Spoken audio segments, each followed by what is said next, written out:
liberty, and justice for all.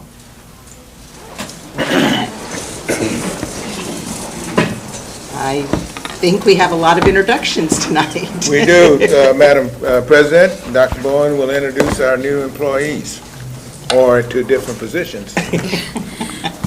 Tonight, I'd first like to introduce you to our new Assistant Superintendent of Secondary Education, Dr. Andre Osagi. He is joined tonight by his wife, Mona, and their sons, Jonathan and David. Dr. O is a 1998 graduate of the University of Houston with a bachelor's degree in biology and chemistry. He received a master's degree in 2003 in educational management from the University of Houston Clear Lake and earned a doctorate in 2007 in educational administration from Texas A&M University. Dr. Osagi has 20 years of experience in education and was most recently the principal of Terry High School. He has started in his new role. Congratulations.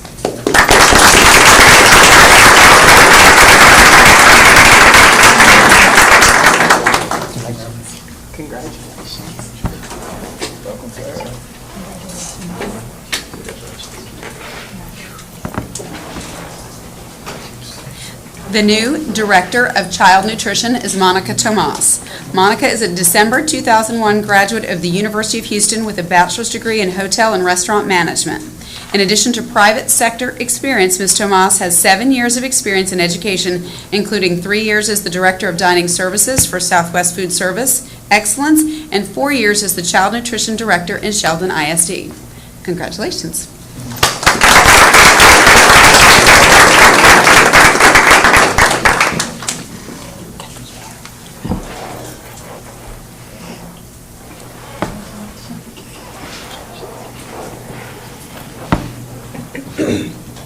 The new principal of Westendorf Middle School is Lorena Callis. She is joined tonight by her husband Dwight, her daughter Ashley, and her sister-in-law Martha.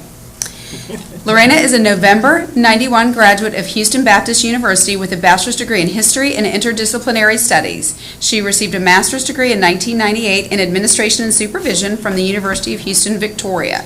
Ms. Callis has 28 years of experience in education and was most recently the assistant principal at Westendorf Middle School. Congratulations.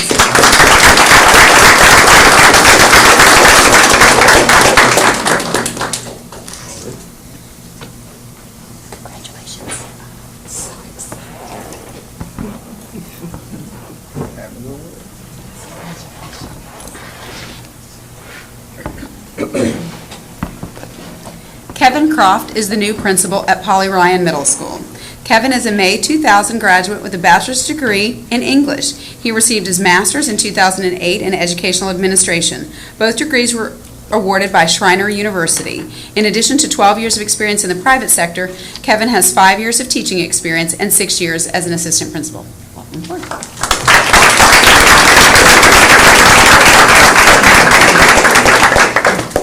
Congratulations.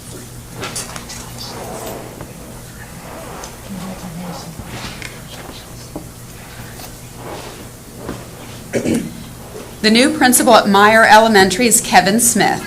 Kevin is a May 2001 graduate of the University of Houston with a bachelor's degree in finance. He received his master's in 2010 in educational leadership from Lamar University. He has 15 years of experience in education, including 5 years of teaching, 1 year as a specialist, and 9 years as an assistant principal. Welcome to Lamar.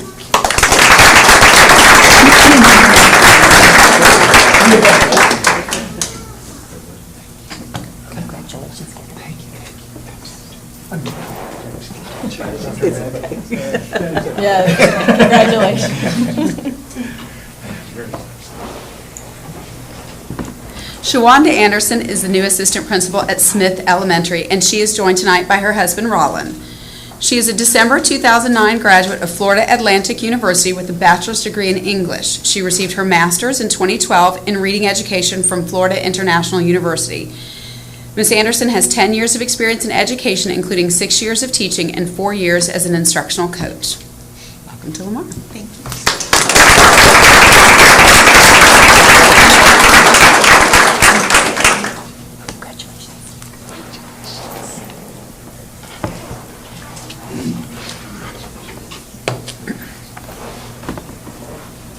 Lehman Junior High's newest assistant principal is Demetra Granger. Demetra is a December 2003 graduate of Sam Houston State University with a bachelor's degree in psychology and biology. She received her master's in 2011 in educational leadership and counseling from Prairie View A&M University. She has 12 years of experience in education, including 4 years of teaching and 8 years as a counselor. Congratulations.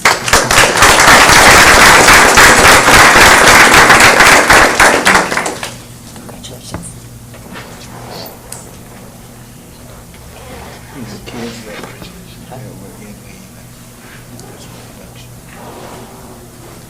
Hubenack Elementary's newest assistant principal is Sierra Harrod.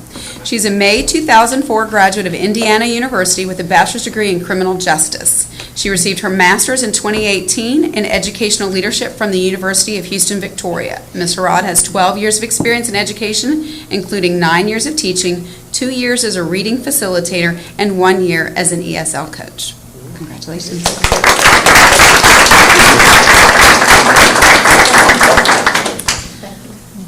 Congratulations.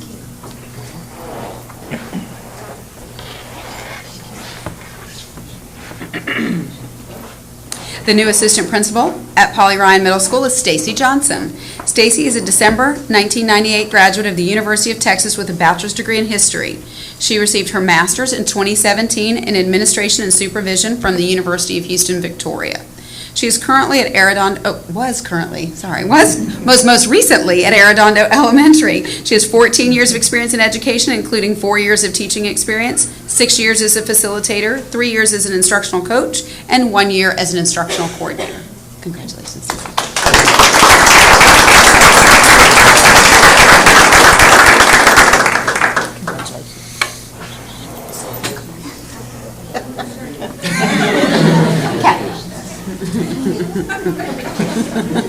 Let me know if y'all need a break. It's okay. George Junior High has a new assistant principal in Catherine Lange. She is joined tonight by her husband Eric, their daughter Sarah, and her dad Tom.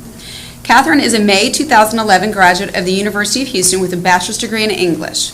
She received her master's in 2017 in educational administration from HBU. She has 8 years of experience in education, including 7 years of teaching and 1 year as a college career facilitator. Congratulations.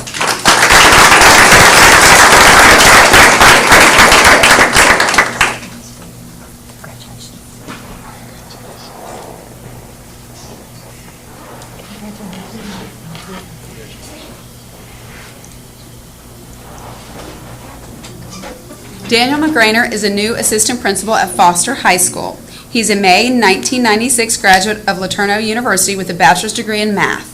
He received a master's in 2012 in educational leadership from the University of Texas, Arlington. Daniel was most recently, sorry you guys, the transition's killing me. Daniel was at Reading Junior High and has 13 years of teaching experience. Congratulations.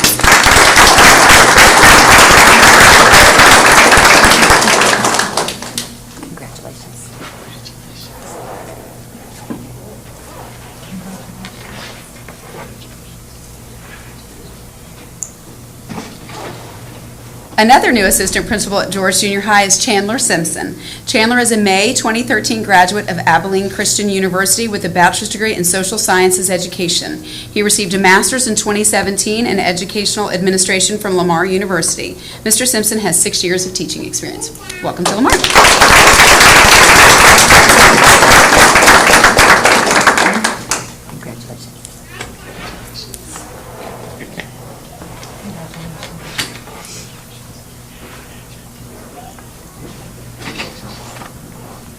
Jackson Elementary's new assistant principal is Ashley Smith, who is joined tonight by her mom, Heidi, and her aunt, Deborah. Ashley is a May 2010 graduate of HBU with a bachelor's degree in multidisciplinary studies. She received a master's in 2013 in educational management from the University of Houston Clear Lake. Ms. Smith has 9 years of experience in education, including 4 years of teaching and 5 years as a language arts and social studies specialist. Congratulations. Congratulations.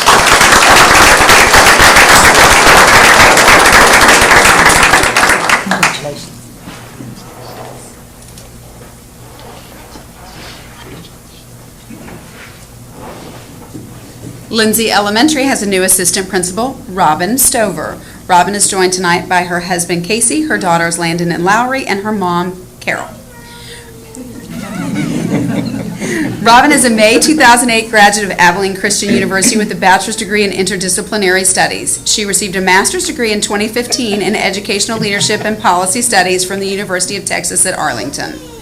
Ms. Stover has 10 years of experience in education, including 8 years of teaching experience and 2 years as a bilingual ESL coach. Congratulations.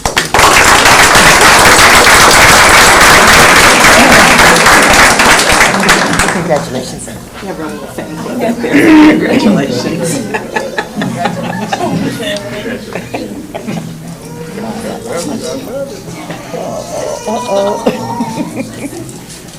I'm recruiting her. We start early. Wessendorf Middle School has a new assistant principal in Alfred Torres. Alfred is joined tonight by his wife Veronica, his daughter Gigi, and his son Nehemiah. Alfred is an August 2010 graduate of Sul Ross State University with a bachelor's degree in social sciences. He received a master's degree in 2018 in educational leadership and policy study from the University of Texas Arlington. He has 7 years of teaching experience. Congratulations.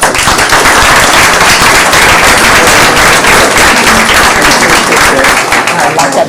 You like that? Yeah, I like That's it. my wife. How you doing, baby? Thank you so much. How you doing?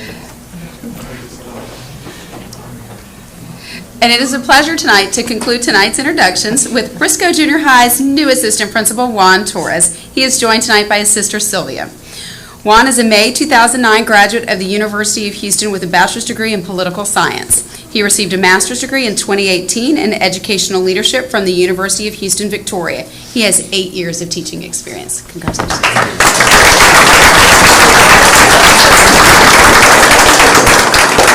Congratulations.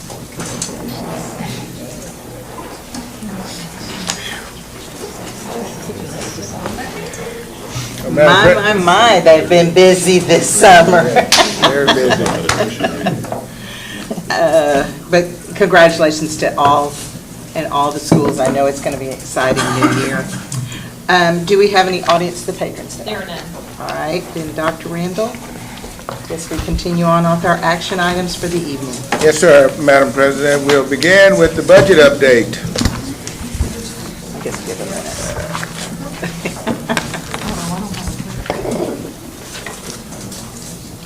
Staff has been working extremely hard, and especially with House Bill 3 and the legislative actions, and then trying to get clarity on a lot of the legislative intent. They are really excited that we're at a point where we're getting ready to roll. We are. Thank you, Dr. Randall. I am pleased to present tonight our current standing of the 1920 budgets. The three that the board is required to adopt officially are the general fund, the child nutrition fund, and the debt service fund. Can you hear me? Yeah, not real well. Okay. Maybe let everybody leave. There was a little feedback for a minute. Is that better? That's better. Okay. The real reason for tonight's meeting, actually there are two. One, to update you on our status, and also to take care of 2 items of business. Tonight we need to vote on the date that we'll discuss and potentially adopt the budget, and also vote on the tax rate that we'll publish in our truth and taxation notices.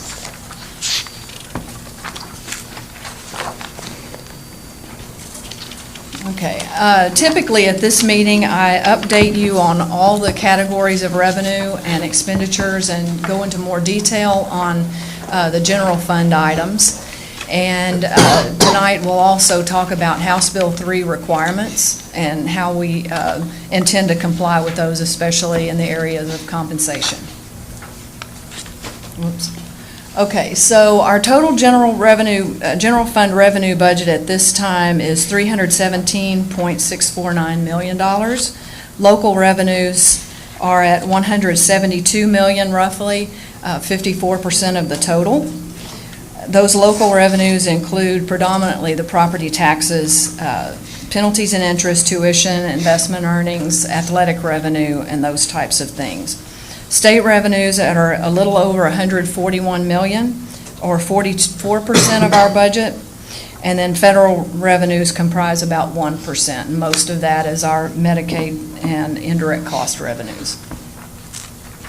With the growth in this area, we've experienced about a 7.5% increase in values over the values at 2018 certification. That compares to 3.65% last year and about 5.5% the year before. We've made adjustments to the chief appraiser's estimates of value for those properties that are still under review and under protest.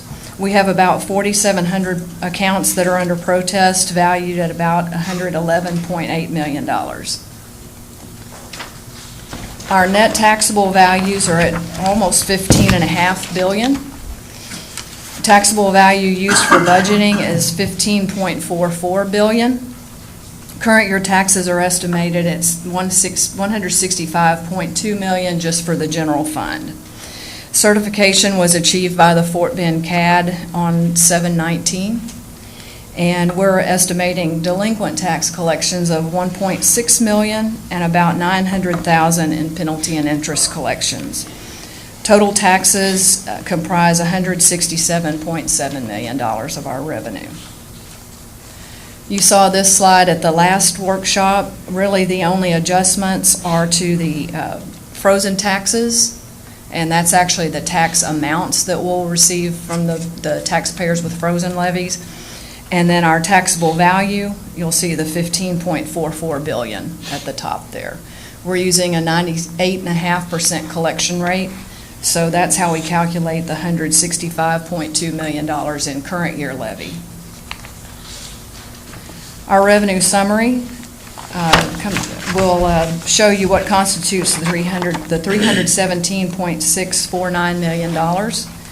Of course, the biggest categories are property taxes at almost $168 million, and state per capita and foundation school program revenues at $128 million. The changes to revenue since the last meeting are a little over $9 million. The bulk of that has to do with the increase in property tax revenues of $3.2 million and increases in state aid of about $6.5 million. Of course, the property taxes have to do with the certification of values and our ability to use more of those values. If you remember in the previous meeting, we were a little more conservative and not using 100% of the values we were given. So at this point in time, we're using 100% of the fully certified values and 95% of the values that are still under protest. The increases in state aid really have to do with some additional estimates we've been able to refine for House Bill 3 provisions, and then also some of the other regular estimates like enrollment and percent of attendance and those types of factors that are used in the funding formula. That concludes the revenue portion of the general fund budget. Our expenditure budget, as you'll notice, is the same total. So we're presenting a balanced budget estimate tonight. The biggest category, of course, as always, is our payroll and benefits category at $268.75 million, followed by professional and contracted services at $27.6 million. We have about $1.45 million in changes since the last meeting. Most of those have to do with the locking down of our salary budget. If you'll recall, at the last meeting, we start with an estimate that's based on the 18-19 salaries and benefits. But while we're in the process of people leaving, new people being hired, transitions among campuses, determining what the actual raises are going to be and those types of things. We've got, anyway, between the estimates and then the final projections, that constitutes most of the $1,450,000. We did have a few small refinements of departmental budgets, but not anything of any significance. Our big ticket items at this point are, of course, salaries at $222.752 million. Some of those estimates are still changing slightly, but that does include estimates for raises. We have an estimated $14.331 million in salary increases. That's approximately 5% for teachers and 5% of midpoint for those that are on non-teaching schedules within our compensation plan. I'll get into a little more detail on that in just a minute. Our starting salary for new teachers next year will be, or actually at the end of this month, will be $57,100. Benefits and allowances in our budget right now are $46 million. Other big ticket items are utilities and technology items. Utilities at $8.5 million and technology a little more than $5 million. I'd like to focus a little bit on the House Bill 3 provisions at this point. First of all, the big compliance issue in House Bill 3 is the 30% calculation. 30% is not 30% of the gain between 18-19 money and 19-20 money, and it's not 30% of the difference between the old law and the new law. There's a whole separate calculation of that gain, and it's based on the similar categories of revenue within the formula that exist in both years. So you calculate the revenue per ADA in 18-19 versus 19-20, and then you multiply it by your 19-20 ADA, and that equals your gain. And you take 30% of that, and that's the amount of the required raise. And then 75% of that has to be prioritized to those teachers, actually teachers, librarians, nurses, and counselors that have 6 or more years of experience. And then the rest of that 75% goes to 0 to 5 years of experience teachers. With that being said, our current calculation of the 30% is $4.57 million, and we've got an estimate of $15.177 million actually in the budget for teacher compensation. The 75% requirement that I talked about for priority is $3.4 million. So our $15 million has definitely exceeded what's required by House Bill 3. And I did want to focus on the difference between cash raises and compensation. House Bill 3 requires us to comply with a definition of compensation, which is cash plus any increases in benefits. Total new revenue between old law and new law is right at $20 million. So to go a little deeper in the teacher compensation increases, not cash increases, we have a cash portion, and the 0 to 5 year experienced teachers will receive $3,000, and the 6 or more years experienced teachers will receive $3,500 in our current budget. Non-cash benefits per individual is about $1,100 either category. So that would be the increase in compensation under House Bill 3 terms is $4,100 and $4,600. So that's what the law required, and you've probably heard some legislators say that the average increase needed to be over $4,000. So we've definitely met that. As far as non-teaching positions, we're doing or estimating a 5% of midpoint based on the tables in the compensation plan. As we always do, we take the prior year tables, so the 18-19 compensation plan tables have been increased by half of the amount of the midpoint raise. So we bumped everything in the current year tables by 2.5%. And then we give a 5% of midpoint raise on the new table. All positions within a pay grade receive the same dollar amount. So that means that depending on where they are, where a person is in the pay grade, if they're below the midpoint, their raise will be more than 5%. If they're above the midpoint, their raise will be less than 5%. And if they're right on the midpoint, it's 5%. And actually, it would be a little bit more than 5% of what they're currently making because we also bump the tables, if that, if that makes sense. Okay, and so, in summary, we are presenting a balanced budget at this time. I can entertain questions on the general fund at this point, if you have any. I have one. Okay, go ahead. I wish this was in plain English. I wish we could do this in plain English. I know, I'm going up and down, up and down. Where there was in changes to revenues, a reduction, did you explain that, or did I miss it? The $500,000? Uh-huh.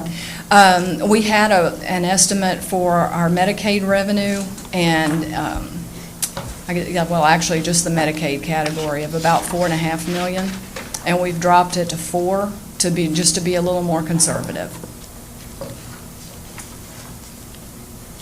Okay. And when you were talking about the calculations of on the compensation increases, I'm really trying to understand this, but in the non-teaching category, it goes up for some group, it stays in the middle for another group, and lower group it comes up. Are we trying to get it all back to being equal for all of them as far as their pay?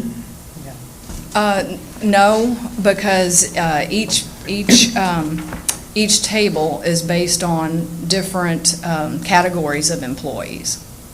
Okay. So you're going to have a different one, for instance, for manual trades versus paraprofessionals versus professionals, and then you're going to have the various pay grades within Each category. Each category, and that's based on their responsibilities and their duties and various certifications and things like that that are required.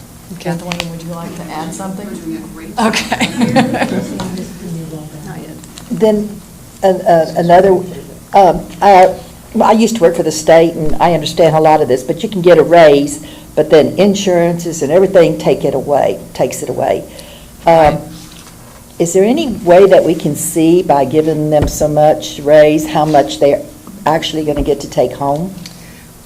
We typically do look at that especially in various pay grades. We've tried to mitigate the amount of increases for health insurance. That's usually the biggest category. Even though there are increases in premiums, the district has actually increased our contributions significantly. Okay, so they should. So that their percentage increases in premiums aren't as much. Okay. So we're trying to actually give them something they can take home? Yes. Okay. And we feel like the 5% is a lot more than we've done in prior years, so all around we should fare better. Okay, good, thank you. Go ahead. When did the teacher's new contract start for the new year? Kathleen, do you have that date?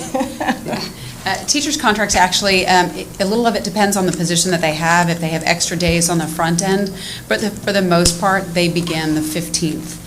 New teachers come before that, but if they've got coaching responsibilities or any type of extracurricular that had additional days to their contract, they may have already started. Okay. Or will be starting here in the next couple of days. So if we pass the budget during the regularly scheduled meetings, when are the teachers going to see their increased salary? Is that going to be on their first paycheck under this contract? So their contract year and their pay cycle run a little different. So their first pay under the new budget year is actually September 15th. So assuming the board approves it at the regular board meeting, we then apply raises, and so they should show on the 9/15. For any individual that may have worked days earlier, like I mentioned, those that have additional contract days, we do a retro. So we actually, for the days that they've already worked, and we do that on the 9/30 payroll. Okay. I have one more question. Yes, ma'am, go ahead. Another thing, this property tax bill, I was reading something about the actual property tax relief. And there was one line in here, it says, we'll get a property tax relief this year for 2019 with the 93% compression of your school tax rates. Can you clarify what that means? Yes, actually, it's further in the presentation. Okay, We have, okay. we talk about the components of the tax rate and how that works, but yes, we will be going from $1 to actually 97 cents, which is the 93% compressed rate plus the 4 pennies that we have already accessed. So a 97-cent M&O rate. Okay, then it talks, and I guess I'm getting ahead of myself then. It says that in 2020, there's going to be a 3.5% rollback for cities and counties. But then it says starts as well as a 2.5% limit on local property tax increases in schools. Right, and that's a limit on next year, the 2021 fiscal year. We would have a limit of 2.5% in revenue growth in the area of taxes. Is that something that we think about now to Yes, be considering it in this? Yes, definitely. Okay, thank you. Did you have a question? Just so we can tell whoever might ask, overall, the district is giving a 5% raise in salary and compensation. Is that accurate? Is that what I understand? It is very close to accurate. The average raise for teachers is 5%. 5% of midpoint it's actually 5% for employees that are actually being paid right in the 18-19 year at midpoint. If they're below the midpoint, then their raise is more than 5%, because the raise is given as a flat dollar amount, which based on what their current salary is, it'll end up being more or less than 5%. So the chart on page 9 is kind of a good thing to tell people that with the cash portion with the 0 to 5 years of 3,000. So that's kind of something we can share. Yes, the 3,000 is the actual dollar amount that they'll see divided over 24 checks, or the 3,500. Depending upon how many years of experience. Right, but I'm just Yes. saying if they have a question like that, this is kind of a good little summary there. It actually It's years is of experience, not years in the district. It's years. no matter where they experience. came from. Okay. Right. Okay, that's good. So, Not just in the district. right, so you're right, it is really better for teachers to state it as the dollar amount if they want to know how much cash they're getting. The only reason the other amounts are there is because we want to show how we're complying with House Bill 3.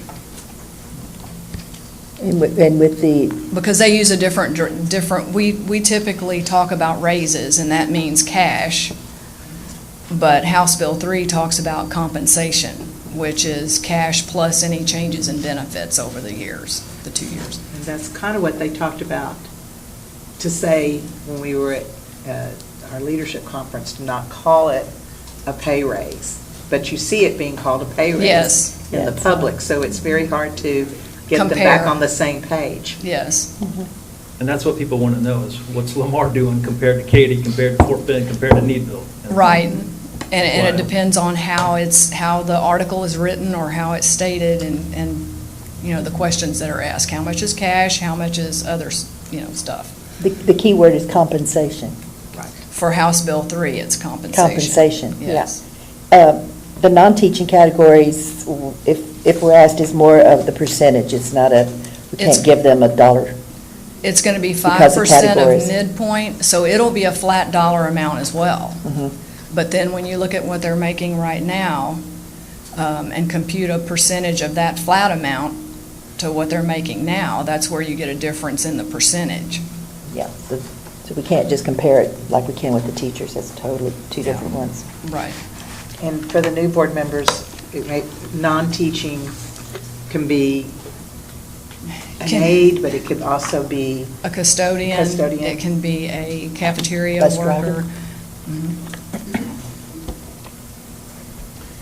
HB3 also included a number of allotments, school safety allotment, I think that was SB11, but there's a number of allotments. Would you be able to tell us a little bit about, I know that's kind of digging in a little bit deeper than the high level that we're looking at today. Would you be able to tell us a little bit about some of those allotments, like the early education allotment, and how those have been allocated? Right, yes. Let me grab something though.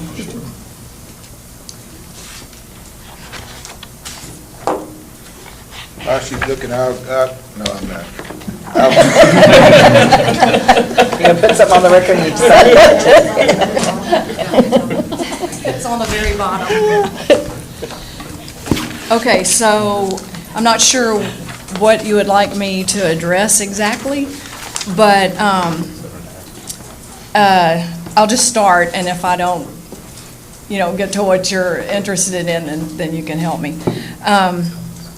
Okay, so some of the new allotments we have are, or new or changes. There's been new, changed, and repealed. So they repealed the gifted and talented allotment and the high school allotment. However, we're still required to provide those types of services. There's been an increase in the basic allotment, but the cost of education index went away, so there's no adjustment to the basic allotment, which used to produce a lot of funding for us. There's a new fast growth allotment that we are eligible for, but we're not eligible for the formula transition grant. The comp ed allotment is calculated differently. You might have heard about that. They use census blocks, which all kids, the weights that are applied to the basic allotment for all kids are based on where they live, and several different criteria. There's 5 different tiers, which are related to different weighting, depending on their level of socioeconomic need. So that changed the way that calculation looks. Is that answering your question, or were you looking for numbers or something? It is. I had some questions specifically about a few of the allotments. So Okay. And this might be more a Dr. Randall question too, but like on the early education allotment, so there's an allotment now that calculates based on K through 3. Yes. And you get some additional money for that. Is the majority of that additional allotment going to go towards expanding the pre-K from half-day to full-day? Or are we going to be spending that money on other early childhood interventions? I would say, I don't know, Dr. Randall may want to answer that, but I would say we're using it on both. I know that we do have at least $1 million in the budget allotted for pre-K, and that particular allotment now is $2.4 million in our estimates. But of course, that'll change based on the actual experience that we have this year with the K through 3 kids. So was the additional early education allotment able to cover whatever the cost would be for us to go from half-day to full-day K-4? Not the way that the allocation has been made, because it's more than just pre-K that has to come out of that allotment. And that's one of the things that we're trying to work through right now, because it's there are about 4 or 5 different things that you can spend that money on. So we're going to have to go through and check off the things that we currently have in place. If we don't fund those, then we're going to have to take and do something else with them. And so what we're trying to do is to maintain the integrity of our existing programs while trying to expand our pre-K program as well. Okay. And will the pre-K Pre-K4 full-day program be ready to go at the beginning of the school year? We hope that by the next board meeting, we'll be able to show you a phase-in, because it is a little bit unrealistic to think that we're going to be able to roll it out across the board with, for example, one scenario was 80 new teachers. And they didn't fund us enough for, for a lot of those, as well as location for those. So, and we were already doing full day with our Seguin campus. And what we're trying to do is we would like to roll out a program that has some integrity about it, to where rather than just jumping in and trying to just meet the law and then not do it right. And they allow us to do some waivers if we need to. But right now, we're trying to address as many of our young people, because this is a great opportunity for our kids to be in a full-day program. But we've just now gotten some clarification on some of the intent of the laws just recently, so. And we don't know for sure how long that money, I mean, it's there now, but how do we know in 2 years they will continue to fund that money? It would have been nice if they had just allocated it for pre-K. But just like any other law that they put in place, they listed, I can't remember, you have the list, but there are like 4 different things. I think I have it back here, but it may take me a minute to find it. Unless Mr. Hunt needs it right now, we're waiting, okay. There's also, one of the other allotments I just want to ask a question about is there's a teacher incentive allotment where if the district creates a program where teachers can become master teachers and you'd be able to access additional state funds. I don't believe that Lamar has something like that currently, but is that something that's being considered? That might be a Dr. Mossage question. Yeah, I was going to say, I can start. I can tell you that we do not have any revenue estimated in this budget for that, because I believe there's an application process. Currently, we are establishing an HB3 committee district-wide with principals and such to be on that committee to begin to plan reactions to, obviously, the HB3 guidelines. And they're multifaceted, specific things within the law, and we just want to make sure that we're planning accordingly and doing it right, so that when we roll things out, it will be done with quality and integrity.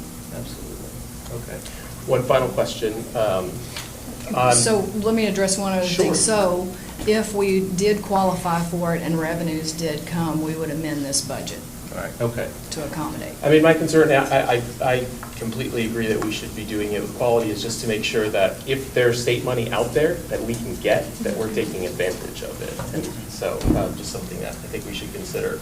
My last question is under SB 11. I believe that there was an additional allocation of like $9.72 for school safety or mental health services. Where has that money been allocated in this budget? Well, we have, our estimate right now is about $323,000 for that. And it would be in our security budget.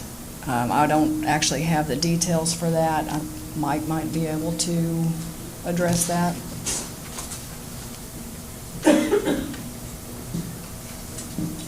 As Jill mentioned, we're looking at all of the allotments for SB 11, but a lot of that goes into some requirements for the multi-hazard emergency operations plan each year, so we have to update that this current year, and we'll share that with the school board.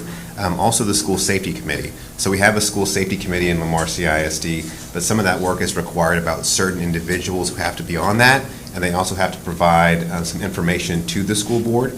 So we're working through that as well. Another piece in terms of the information is the Commissioner of Education has to work with the Texas School Safety Center on the number of required drills each year that are conducted on each campus. And so, for example, we already have a drill schedule in place where we have an evacuate drill every single month on all of our campuses, and then one of the other 4 SRP drills each semester. And so working with Jill and looking at all the requirements that are in HB3 will determine how those can best advance these initiatives that are required by HB3. So my question is, it's over $300,000 that's going into the security budget. SB 11, though, gave a number of different things that money could be spent on. So you can use it on security, you can use it on hardening the schools, we can also use it on social emotional learning, restorative discipline. That's right. My concern is that if we stick it under the security, department, that then is not going to be available to potentially put a mental health counselor or social worker or some of the other soft services that can help build school safety. But that is one of our major initiatives. And so I can assure you that even though Mike may want that $300,000, we will be accessing that for that very reason, because the board members will remember that one of the things that we determined in this district is that one of our biggest needs was around social emotional health of our kids. And a lot of the things that have been put in place have been the result of that initiative. And so I can assure you that, and the board will see where that $300,000 is going to be going, that we will be coming back and sharing with you, supporting what we already have in place. So if we put that under the security code identifier in the budget, it doesn't necessarily mean it's going to be like Mr. Rockwood's department, Mr. Warren's department, and it can only be used for fencing or school resource officers or things like that. It can be used for the social emotional learning type aspects that we're trying If you remember, even though it's budgeted there, it can be moved, and the board has the authority to move it from this budget code to the other budget code. That's when we get those budget changes. Yeah. Okay. So I'm glad that Dr. Mossage brought up our House Bill 3 implementation team, because one of the important things is that tonight, and even on the night we adopt this budget, there are still going to be trainings, interpretations, commissioner rulings, all kinds of things that are going to happen. And so we will be amending this budget. Plus, I'm sure this is going to, the changes due to House Bill 3 will probably have the same compliance requirements that everything else does. So one part of our account code structure is the program intent code. I'm sure that allotment we're going to be required to code it a certain way so that the state can see that we spent that much money on XYZ that complied with the rules of that program, just like we do for comp ed and special ed and all the other special programs. We just haven't gotten the guidance yet from TEA on what those program intent codes are. So we will be moving money around in order to comply with this. Okay, all right, I appreciate that, thank you. Debt service? Okay, so for 1920, our revenue sources are about $73.2 million for debt service. These funds are established only to receive taxes and other funding that apply to debt service and the payment of principal and interest on bonds. So these are designated funds. Predominantly of the $73 million, we have taxes, penalty and interest, and delinquent taxes estimated at $60.158 million, with $59.6 million of that being taxes for the current year that we'll levy for 2019. We're also using available accrued, capitalized, and investment interest of $11.8 million, and state harmless money relating to debt service of $1.2 million. On the expenditure side, we have the same $73.2 million in expenditures, with $73.1 of that being for principal and interest on outstanding bonds. We will be selling the rest of the 2017 authorization, and we do have an allowance for that new principal and interest. Well, actually just interest on the new bonds. As we mentioned earlier, our INS tax rate for the current year is 33 cents, and we will go back to the 35 cents from the 2017 year in order to fund this budget.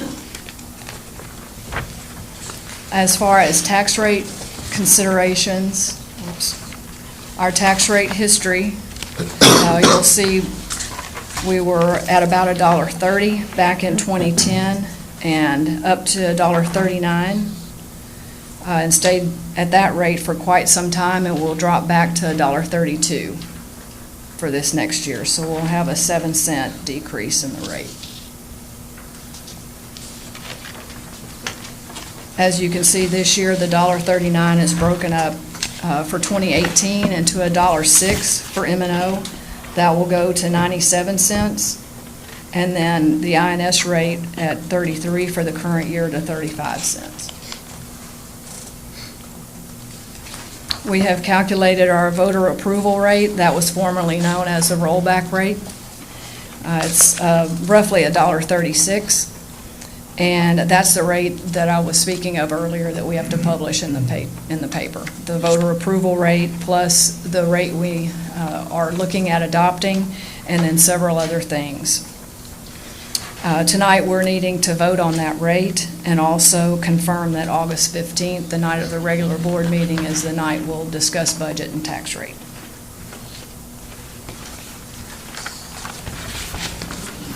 Any questions on debt service? Can you tell us how much money we owe in bonds right now? $1.32 billion. $1.39 billion.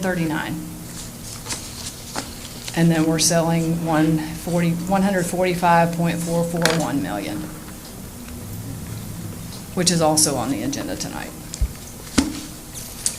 So the M&O is 0.97? Yes. The INS is 0.35? Yes. So the total that we're? $1.32. $1.32, okay. So the M&O rate couldn't go any higher than 97 cents without a tax ratification election, right? Correct. Could the INS number go up without a tax ratification election? Yes. Yes, we can assess the rate that it will take to pay principal and interest, typically not more than 50 cents. Would that provide any benefit to increase the INS rate? We look at that annually, and we feel like 35 cents will be good. What we try to do is keep a flat tax rate. We don't drop and then increase, and we like our taxpayers to have some sense of consistency. And we feel like that will hold us for this new sale as well. Do you foresee within the next few years us potentially having to increase the INS rate? Yes. Okay. Because if we wanted to keep the tax rate flat, overall, the tax rate's going down this year. Right. And so if we expect in the future that we're going to have to raise it, people are going to notice an increase. But this year, if we raise it a cent, it's still going to be an overall decrease. Right. I mean, that is something we could do, yes. And that hasn't been decided tonight? But yes, the rate. because it would be, because we have to publish the rate that we plan to adopt, and we can't go higher than what we publish in the paper, or we'll have to start that process over. But in addressing your question, typically what we've done is assess the rate that we felt like we needed, and not a rate that's higher to build fund balance.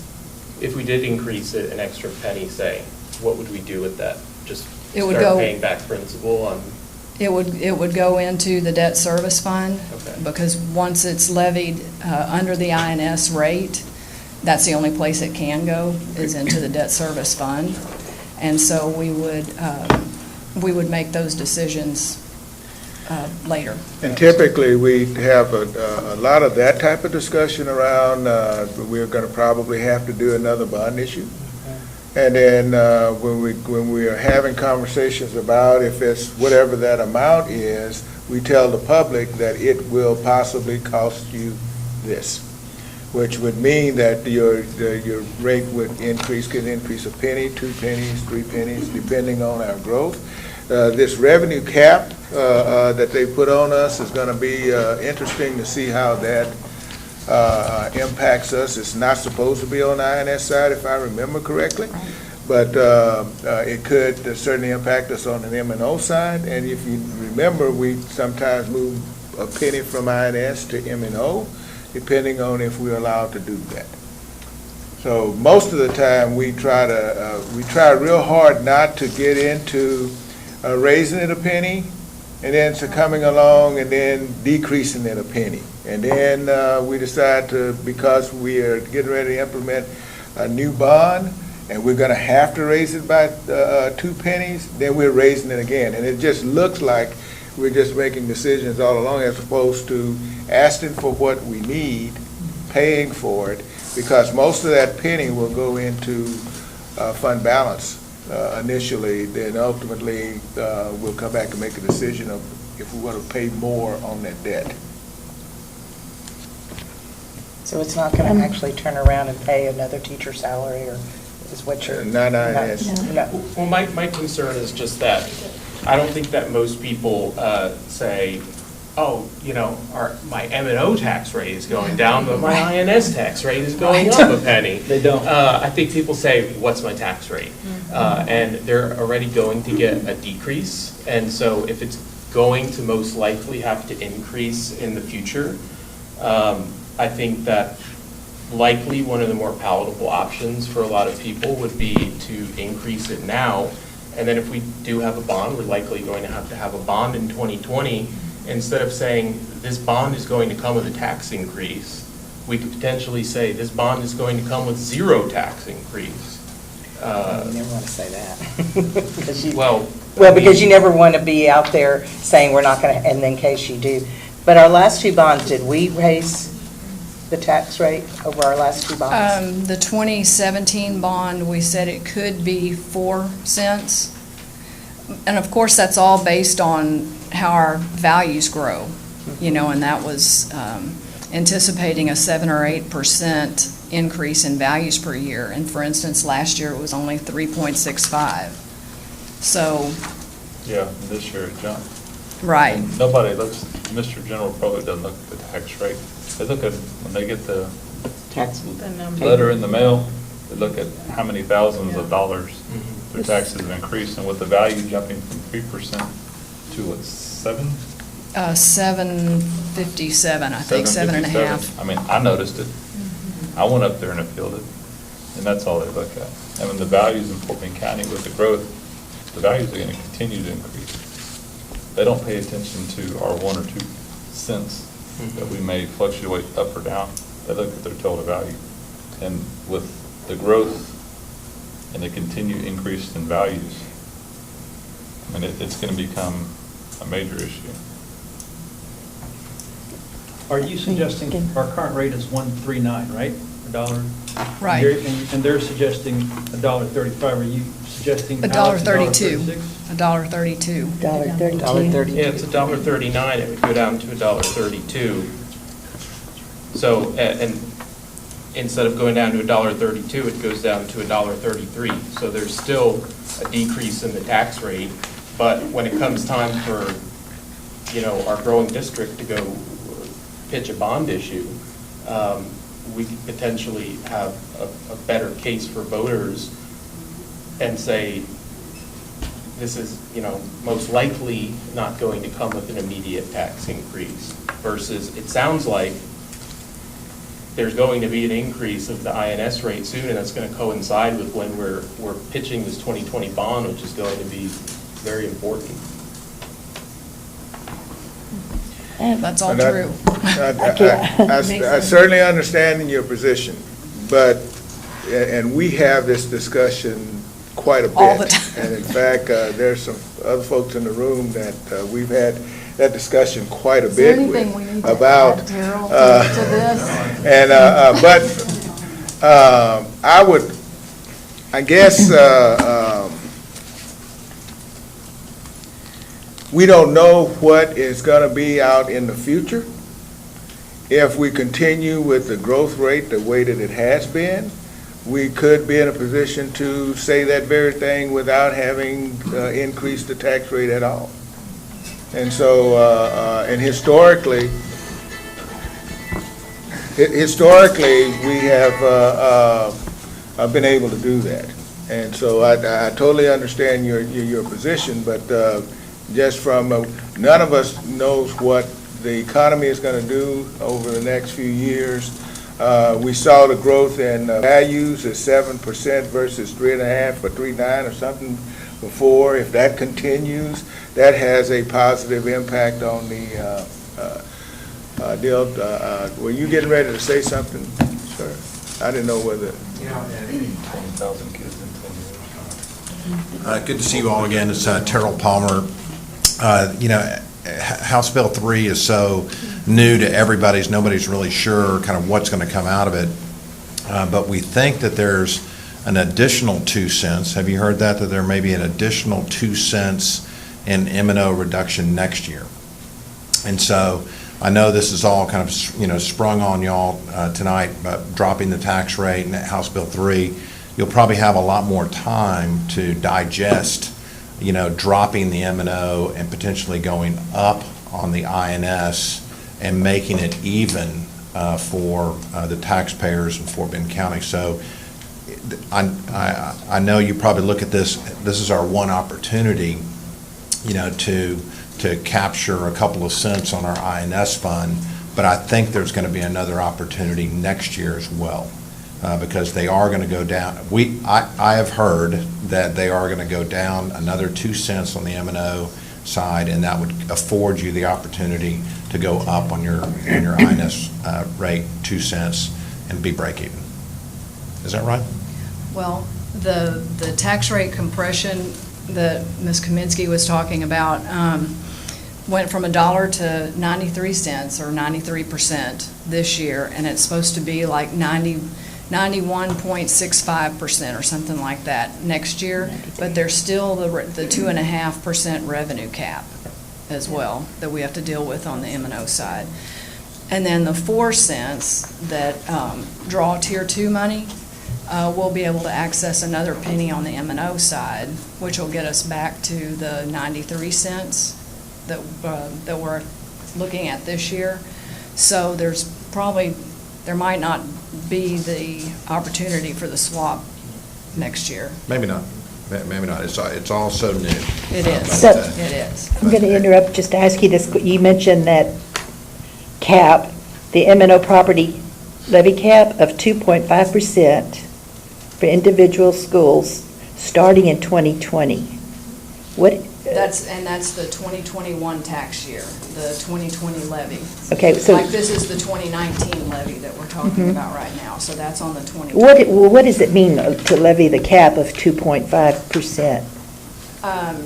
There's going to be a prescribed calculation of what revenue means, what tax revenue means under House Bill 3. Okay. And that's the interpretation of that is still in the air. In the air. Yes. Can I just make a real quick comment, and then I'm not going to ask any more questions? Yeah, right, okay. No, just as an individual homeowner paying taxes, there's nothing in this world that ever goes down. I mean, we're always talking about taxes going down. Our taxes are going to go down. No, they're not. Let's get honest. It's either going to be over here or it's going to be over here. You're either going to go up on my property taxes or you're going to go up on my home valuation. And that's where the general public, goes, I understand, it's coming, yeah, it's a tax. But you can't be lulled into, well, we're dropping the tax or decreasing tax without logically saying they're getting it somewhere else. If I buy candy goes down, I pay $1 for a piece of candy. We always did this at the highway department. $1 for a piece of candy, and everything's going up. I'm going to pay $1, but I'm getting a lot less for that $1. Okay? They think we don't realize that. But hopefully, we're going down on the tax rate, where we're giving way more to our students. Yeah, and that's the way, I guess, a good way to say that with our taxes for the school, it's an investment. Right. And that's what I hear people a lot, my husband's one of them, taxes are going up, look at this. And I go, but where is it going? What is it for? It's not for a piece of candy. It's for a piece of the education of the children. So I don't want people to, kind of get, oh, they're not going to go up on the tax. And like you said, go up a penny now instead of waiting 3 or 4 years, and then all of a sudden, whammo, we have to hit you with 5 or 6 cents. It's easing it up. And we do. We And try we to can't look do at that today, I know. And not, Right. have Yeah. dramatic increases or decreases. And from year we've to tried to year. be very careful with that, since even before I've been on the board, that we don't make anything drastic, and but we have to be honest with people when we go out there and do a bond, but they have not seen the increase from our bonds so far. Right, and our amortization schedules and the tax rate models that we do with Terrell go out the full term of the bonds, so we know what the rate's going to look like years out. So basically, Based we on are a little assumptions bit of growth and that type conservative, of but stuff. we are providing the services needed with what we are asking the public to bear at this time. Yes, Okay. yes. Are there any other questions? I think she needs one more area. I just have 2 more slides, I think. Did he have one more question? No. Okay. Oh, and no, seriously, if you do, I'll answer. No, it's okay. I want to jump in there for a second, sorry. To his point, so to his point, this is all new to me, obviously, but to his point, it sounds like he's saying they're still going to see a decrease, but we can start paying back now more than we were going to, or is that not correct? With what we...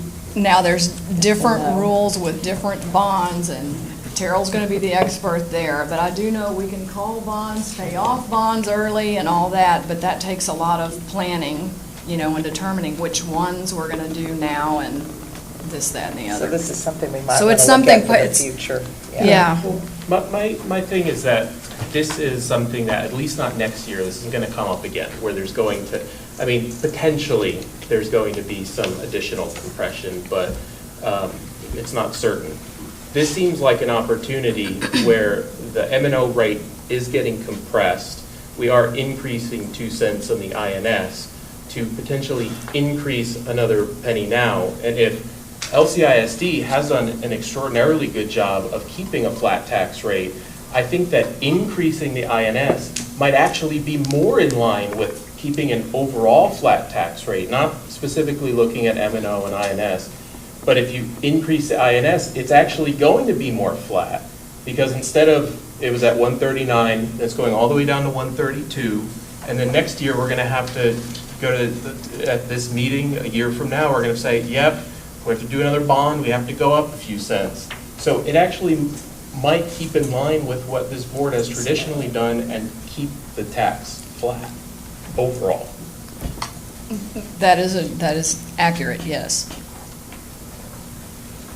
However, we typically just raise rates when we need the funds.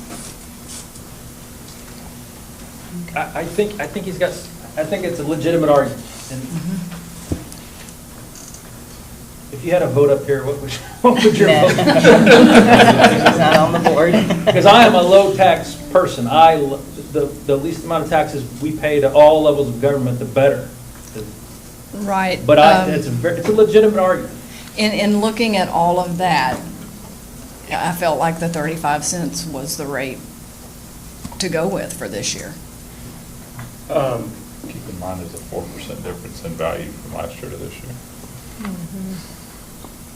Could Mr. Palmer maybe, sorry, before you sit down, could you tell us if in your view there would be any benefit to increasing the INS rate? It would probably make me sleep a lot better at night, yes. As you know, as what was mentioned, we did tell the voters that there would be a 4-cent increase for the 2017 bond election. And, our assessed values have finally, with this year, gotten up to a level that we were using in our tax rate model. Some other benefits that I can go into, but We also assumed an interest rate on our bonds of 4%, and we're planning to sell. We sold our first set of bonds, at below 4%, and we're going to sell this set of bonds at much lower than 4%. I would think that we're going to be in the low 3s, and so that helps me with that promise that you made to your taxpayers that we weren't going to go up on that tax rate. If you did, bring in another penny, Jill has shown you that we were using kind of $10 million in kind of other funds in order to buy us down to that 35. We would be using less of those funds, and we could certainly use that money to go out and look for other bonds to pay off or defease and reduce the interest cost on those bonds. And I've done it for a lot of other districts that are trying to maintain their tax rate and have been experienced high growth in their assessed value, but they want to keep their same tax rate. And so it's creating additional monies, and we've gone out there and called bonds, defeased bonds, and taken them out of the market. And it creates capacity for that next bond election, and so the tax impact of that next election is less. And so we could, just like on your M&O side, that is very stressed. If you provide additional funds, we can certainly find ways to use it that benefit either the kids or on the INS side, we would kind of benefit the taxpayers by calling out some bonds and making that next election a little cheaper. So we could certainly work with it, whatever the will of the board is. Thank you. Do we need it? Do you need it? Do we need it? No, you don't need it. Jill and I compare notes every year at this time, and we determine what the 35 cents is providing, and I'm very comfortable that it will not affect the district in its ratings, with Standard & Poor's and Moody's that rate your bonds. It's not going to put the district in any type of jeopardy. That would be my job to kind of stand up here and say, hey, we've gone too low on this tax rate. If we continue to grow in our assessed value, maybe even over that 7 to 8% numbers that we assumed, we should be fine with a number of that 4 cents or some percentage thereof. But we don't need the money right now. I think it's really more of almost kind of marketing. Is this the opportunity to go up on our INS rate while we're going down on our M&O rate, or should we do it next year when the M&O rate may not be going down and it's just going to look like a 2 cent increase in our INS rate, and nobody likes to stand up here and talk about a rate increase, so. I think you can go on to Child Nutrition Fund for this time. What's that? Thank you. She was telling me I could go on to child nutrition.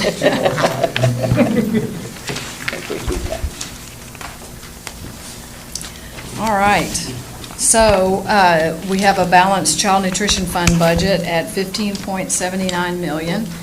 The revenues come from breakfast and lunch sales and mainly federal reimbursements. The largest category of expenses, just like in the general fund, is in salary and benefits, and then we have other food costs and supplies and capital outlay. $6.75 million of the $15.79 million is payroll and benefits, and then the $8.6 million would be where your food costs and supplies and materials lie. All right, so now we're to the fun part of the voting on the date of the meeting. So we're proposing August the 15th. and that's what we'll publish in that notice. And then to vote on the two-part tax rate, which is the 97 cents and the 35 cents for INS. Okay, so shall we start first with the date? Yes. And I need a motion? I'll second. Okay, so there's a motion to approve the August 15th, 2019 as the date for the public meeting to discuss budget and proposed tax rate, and there's a second. All in favor, say aye. Aye. Okay. Any opposed? Okay. All right, so August 15th, 2019 is when we'll go to approve the budget. All right, so the next order of business is that the board should approve the tax rate to be published in the newspaper with a notice of public meeting to discuss budget and proposed tax rate. At this time, the M&O is 0.97. The INS is 0.35 with a total of 1.32. Is that correct? Yes. All right. Is there a motion? You'll make a motion. Is there a second? I'll second. A second. All right, all those in favor? Discussion. Oh, any discussion? I'm sorry. I'll start the discussion. This is definitely not my area of expertise.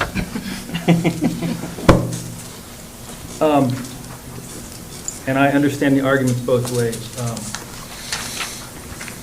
I like the 132. I'm more comfortable with that at the moment. Is there any other discussion at this time? All right, then let's vote. For all of those in favor, say aye, and please show of hands. Aye. Any opposed? All right. So that will pass at this time. Thank you. Thank you. And thank you for all your hard work and all the people. I know this could not be easy. Yes, I have a great team. And I know she dreams numbers at night. Yes, you're right. All right. So we need to move on. Dr. Randall? Yes, Madam President, we ask that the Board of Trustees approve the order authorizing the issuance of Lamar Consolidated ISD Unlimited Tax Schoolhouse Bond, Series 2019. All right. Do we have any? Okay, there we go. Do we have any, do we need to make a motion before we have a discussion, or is he going to do a presentation? Really, he's here to answer your questions, so you can have the motion and then he can, Okay. they can, We can do that. All right, may I have a motion from the board to approve the order authorizing the insurance of Lamar Consolidated Independent School District Unlimited Tax School House Bond Series 2019? I'll make the motion. You make a motion, is there a second? I'll second. Okay, second. Y'all not gonna sleep on me? We can't, now we can discuss. Are there any questions, or do you want to give us any information? Sorry, I don't really have a lot of information, but this is the final installment of your 2017 election. This is going to total just under $150 million. As they say in golf, I'd rather be lucky than good, and we are very lucky right now. Interest rates are really falling through the floor. As you saw, the Fed today dropped interest rates another 25 basis points. We have seen that translate into the tax-exempt market, and interest rates are really at historic lows. And so it is a very good time to get your bonds into the market. We are planning to actually sell and lock in your rate on these bonds in early September, and we'll close the bond issue, and that's when the money will hit your account in early October. You will be able, at that October board meeting, to let contracts totaling up to right around $150 million for these bonds, and so we hope that it's good timing for you. But we're very excited to help the district, and if there are any questions regarding the bond process, I'd be happy to answer those. Yeah. Okay. I got a lot. Come on. Definitely my first rodeo here. Sure. So, on your contract that we got in our board book, it says The selected underwriting team has the ability to assess the district goals, the skills to effectively market the bonds, and the ability to risk its own capital if necessary. If you Right. Throw out a crazy Well, scenario where that would. Yeah, let me give you an example of that, and I know this is your first rodeo, and know that I'm not your underwriter. I am your financial advisor, and so I'm not actually selling the bonds to somebody that's going to buy them. We have hired an underwriting team made up of 4 underwriters that are actually going to be marketing those bonds. And what happens in a let's say in a tough market where we go out with $150 million worth of bonds, and they have what they call an order period where all the different buyers of bonds around, call it USAA Insurance or State Farm Insurance Company or individuals across the United States, all put in their orders for those bonds. And we have $150 million worth of bonds to sell, but we only get 100, okay? And so this is when the underwriters would come back to the district and say, hey, we have only sold $100 million worth of bonds, and we need to increase the interest rates on your bonds in order to create more demand. It's the classic supply and demand scenario. And so what we would do as your financial advisor, we would compare that to other school districts that have sold bonds recently in the market, and we may say, no, we're not going to increase the interest rates on the bonds, and therefore we want you to underwrite those bonds, and that means take in that $50 million that they haven't sold to anybody, and market those bonds, over the next several days, and if the interest rates, turn against them, if they go up, their price goes down, and they would lose money, even more money, on that $50 million. And so you want to have an underwriting team, and we have a very good underwriting team selected for you, led by Raymond James this time. They're very well, heavily capitalized, and we have put their capital to work in many transactions, and I think they would do the right thing and underwrite those bonds and risk their own dollars in order to provide you with the proper market rate on your bonds.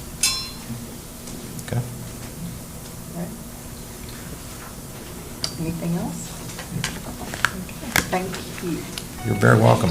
Thank you for all your hard work. Thank you. All right. There's no other discussion or questions. We have our motion. Can all those in favor say aye? Aye. No opposed? All right, it passes. The next item, Madam President, is ask the board to approve the CenterPoint Energy blanket easement for the installation of overhead and underground electrical services for Tamaron Elementary School, and authorize the board president to execute the easement documents and service order. Is there a motion? So moved. Is there a second? Any discussion? All those in favor, say aye. Aye. Any opposed? Aye. The next item, Madam President, we have a presentation of the design development for the new trailer stadium press box. Howdy. Howdy. We are excited about this. This is a 2017 bond project that was sold in the first bond sale, so we do have the money. And I'd like to introduce the PBK sports team. We have Juan Lopez, and then, of course, Lauren. Y'all know Lauren Park. Good evening, Dr. Randall, Madam President, as Dr. Randall Soyleton said earlier, and members of the board. As Kevin said, we're very excited about this press box. We know the Guy K trailer has been around for quite a while, and it needs facelift, and we're here to present that to you this afternoon. We've been working in hand, again, just thank you for your time this afternoon. We've been working with Nikki Nelson, Devin Gabbard, Kevin McKeever in the facilities department on this press box. taking a look at what's the existing conditions of the press box look like, and then trying to, come up with ways to keep this project at budget and just refine the press box that you have currently. So with that, I'll turn it over to our resident expert, Mr. Juan Lopez with PBK Sports. Thank you. Good evening, everyone. Nice to be here. As Lauren was mentioning, we had a committee that put us to the test, challenging us. First of all, wanted to make sure we design something that meets the budget. We want to make sure that we would work around the existing sports lighting, would look at trying to make sure to meet all their needs and requirements during the game day or multiple types of programs here at Traylor Stadium. So with that, and we're also looking at different strategies to make it efficient but still meet the needs. As far as the orient everyone, we have Traylor Stadium, the existing field house, athletic offices, the visitor bleachers, and the home bleachers. And our scope of work is right here at the press box. So as you can see, there's it's been the design was done back in the early '60s. It served the district quite well, but as Lauren mentioned, it's time for a facelift, and so that's where our directive was. As far as these engineered bleacher systems, one of the strategies was that the committee was looking at, these are all integral pieces, structural pieces that are designed into the overall structural integrity of the bleachers. And so one of the thoughts was, what if can we utilize that existing floor structural deck in the design of the press box? So, and we can utilize it for a film deck, and then be able to put the new press box up above. So that strategy actually saves the square footage on the more expensive portion of the press box, the new portion, and put all of that at the existing floor deck, and be able to accommodate multiple staff as well as the film crew, and potentially also if you have a band performance marching contest, you can have multiple judges in that area because they want to be able to hear, see, at that level point of view to the field. So with that, if we start looking at design, this is the existing conditions. You have your existing restrooms here, your vomitories, all the round and square black dots are actually all the structural systems that are holding up the bleachers. And you can see the lighting and the systems that we have currently, and then the existing press box. So the new layout, we start here focusing, we have the support systems here, and let's zoom in so it can be clearer. Okay, so there's the existing light pole, the new elevator, vestibule that's climate control, and then the support for utilities to take up the mechanical data up to the upper press box level. With that, you can start seeing the profile of the new press box up above. This is the existing press box. It's a little bit over 700 square feet. It's approximately about 9 foot deep and about 75 foot long, the current press box. So with that, with the directive of the committee wanting to utilize that, we went ahead and looked at this. And so the new floor plan is trying to utilize the film deck and being able to have a stop for the elevator to be at that level. So this zooming in now, here's the elevator, vestibule, we'll be able to stop at this level, utilize that existing floor deck is the lighter green. A little darker green is extending the path and the deck to the egress aisle here and here. We'll have gates at each end to be able to secure it during operations, but also during after hours when it's not operable to secure that area in the press box.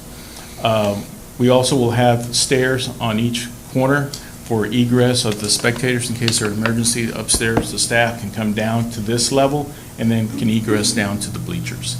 But that makes it very convenient too. If the coaches want to get down there to halftime to the field house, they can run down the stairs or they can go down the elevator. We also will have storage here in case we need chairs or tables at that level. Will be easily to get to right away. Yes. One thing that we did look at too is if you look at the two aisles at the ends of the press box, they're highlighted in yellow. What we're going to be planning to do is just kind of opening those up. So you'll take about 6 inches of each side of the bleacher, and it'll just open up the egress. We'll put handrails down to accommodate accessibility as well. We also had a meeting with City of Rosenberg and the fire marshal as well, and they were very pleased to see that as well. So we've been in communications with them as well as the TAS or RAS expert on how to make this thing accessible as well, just to give it some more improvements as well. Yeah, and to add to that, there's 10 inches of differential between the steps. We'll have an intermediate, so it'll be much easier stepping over 5 inches. So the only way to get into the press box is either through the elevator or come up from the field on those steps. There's no steps on the outside? No. Good, okay, Yeah. good. Okay. So then going up to the press box level, this is kind of the overall look up above. We'll zoom in. And so you can see the orientation of the stairs at the corners. Here's the elevator again. We'll come out to a lobby. All the yellow is the corridor. We'll start here. We'll have a multi-purpose room with 7 chairs at the front counter. We'll have some loose furniture that can be located here, a food and beverage counter here as well. Then the next would be the radio. We have 4 chairs at the very front. The next room would be a home coaches. We have 5 coaches that would be in the very front. And then we have an upper platform that's 30 inches up above the floor. So that'll give them the sight lines to the field. So you can accommodate 8 coaches total in the new home coaches booth. The next we'll have a common food and beverage counter for everyone here. We'll have the PA scoreboard clock folks. We'll have 5 chairs as well for them. Next will be the visitor coaches, and we'll have another 5 and then 3 in the upper platform. And then next we'll have President Scouts. We'll have 8 in the very front and 6 in the back, and also could serve for any, if we need another radio, we could put it in there as well. So all these people will be working during a game day operation or track and field event. In the back here, we'll have men's and women's restrooms, custodial. We'll also have a storage here, as well as for ice. So the spectators, staff and coaches can actually go down these stairs to get to the lower level if needed. Overall, this is a 3-dimensional axon view. It helps you look at the overall layout, multi-purpose, the radio, the coaches, the clock, visitor coaches, and then the scouts. You can see the corridor along the back, and then the stairs going down to the lower level film deck below. Just a little diagram, since this is now we have an elevator. It'll be very accessible for somebody in a wheelchair. Can go up, and also we have to make that accessible for somebody in the booth. If they are in a wheelchair, they can come in. They have the turning radius as required, and as well as they can come up to the counter and designated for them. So it'll be very user-friendly for folks in a wheelchair. So looking at the section here, this right here, approximately 32 feet, is the existing floor of the existing press box. And so we'll be utilizing that as for the film deck. This is the core of what will bring up the elevator and all our utilities up to this level, the new press box. As you can see, we do a lot of calculations in determining sight lines. And so just to keep a simple example here, we're actually going to be improving the sight lines compared to what we had before. We'll be up here, and then we'll be able to actually gain more view of the track, and we'll actually definitely accommodate soccer and football as well. So there'll be improvements in sight lines with the new level of the press box, which that would be approximately about 44 feet for the new floor line. This is the looking from a view from the field, looking up to the press box. You can start to see the film deck level, the stairs going up to this level, and then the new aisles that will be modified with rails and intermediate steps as well. All the materials and colors will be matching what you currently have in the district natatorium, the concessions and restrooms around the district stadium. You can see here we'll have continue with the sloped glass like you currently have. We took cues and notes from all the facilities around the the stadium to design this as well. and gives you an overall good view of the facility. This right here is actually a view from the film deck. Currently, as I mentioned before, this is approximately about 9 foot wide currently, and about a little bit over 75 feet in length. A view of the multi-purpose room. We have 7 chairs in the front, the food and beverage counter, and the views out to the stadium. A view looking towards east and west through the other rooms as well. And then a view from the back from Lamar Consolidated High School side. The cores will bring utilities and the elevator coming up to the press box level. And right now, it's just a snapshot of where we are today. Design development presentation, we're here reporting today, August 1st. Release for construction documents, we'll release those in October. Construction contract presentation to the board, we come back to you in November to bring the contract from the contractor. The notice to proceed, the following day after this, normally we do it. So construction phase will be November 2019, and we look to have a substantial completion date of around August 2020. That way it'll be ready for the start of football season. Total construction bond allocation, just the construction budget that we're trying to maintain is $2.4 million. Total with all the soft costs is $2.8 million. And with that, we have a short animation for you.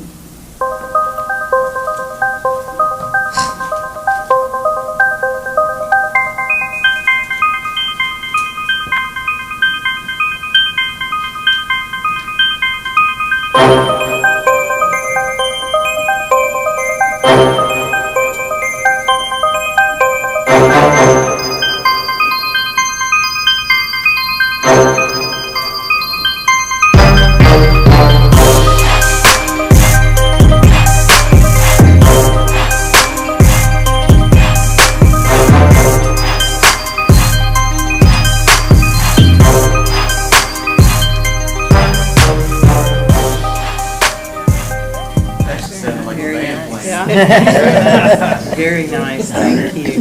We're moving on up. Anyone have any questions or comments? What are you going to do, like, what are they going to use during construction for the current year? For the Current year. For the current year? So we wouldn't start this until football season is over. It's over. So there would be like track and soccer ongoing, but we kind of have to phase around it. But we would not touch that until this football season is over. Okay, so they don't use it during the other sports, you're They saying? would. Okay. Because they wouldn't need the press box, and we've discussed that with the athletics department. We just kind of have to, make it cordon off so where people could not get into the construction zone. Okay. So you use pieces of it, just kind of moving around the construction? Yes, Do the scoreboards run completely wirelessly, so for soccer, we wouldn't need access to the press box? Gotcha. And we can run a track meet completely wirelessly as well. Okay. Okay. And then how do you get access to the elevator, and how does that work? It'll be from underneath the bleachers, and we'll actually have game staff there. Just like we have that work at the gates that give access Okay. to the field, we'll have a staff member that will be an attendant at the base of the elevator. Oh, okay. Because one of the things we did look at, and Nikki just mentioned it, there are, get this thing, 2 gates here. So those would be locked. They would have panic hardware on it where you could lock it, and if it was an event of emergency, you could run out and just have a crash party to swing right over. Gotcha. So we looked at, blocking that out, and there would be fencing starting here, going this way to keep people from getting into the area. Okay. And on the sides as well, there's going to be somebody to let people in, like a... You'd come in one of our regular gates, because you'd come underneath the bleachers to access where the elevator is. Sorry, I mean, when you're going up on the sides that you're extending out up to the top, who lets you in the press box there? Somebody will be there at Yes, each there'll be side. gates there, and we'll also have someone monitoring that area.